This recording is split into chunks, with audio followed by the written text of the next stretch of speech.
दोस्तों, आज मैं आपको एक ऐसी जगह ले जाऊंगा जहां वक्त जैसे थम गया है। यह है हमारे गांव के पास का वो पुराना जंगल, जहां के किस्से हम बचपन से सुनते आ रहे हैं। कहते हैं, इसी नदी के किनारे एक पुराना राज छुपा है। मेरी दादी बताती थीं कि इस नदी का पानी कभी सूखता नहीं और इसके पीछे एक जादुई घटना है। आज मैं, यानी आपका यह दोस्त, उसी सच की तलाश में निकला हूं। जंगल घना होता जा रहा था और मेरे दिल की धड़कन तेज होती जा रही थी।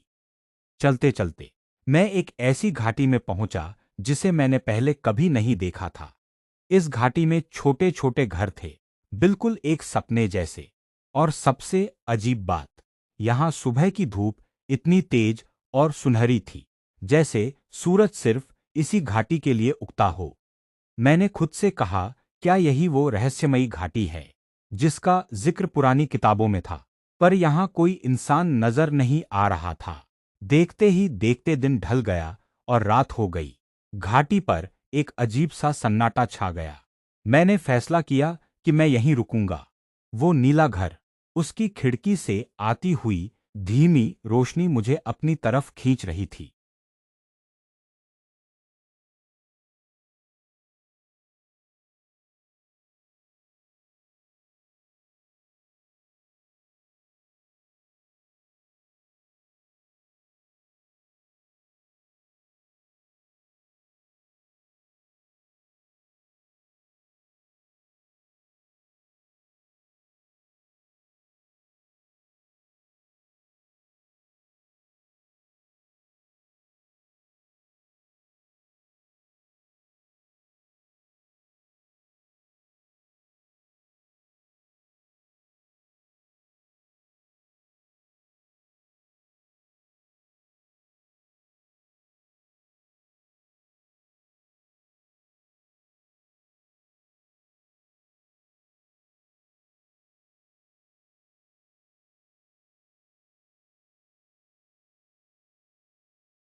मैं हैरान खड़ा रह गया।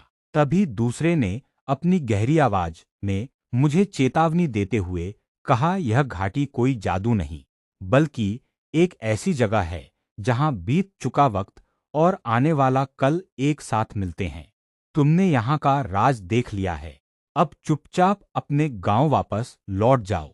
उनकी बातें सुनकर मेरी आंखों के सामने एक तेज रोशनी चमकी, और जब मैंने अपनी आंखें खोली तो मैं अपने गांव के रास्ते पर खड़ा था। मैं समझ गया था कि कभी कभी खो जाना ही सबसे बड़ी खोज होती है।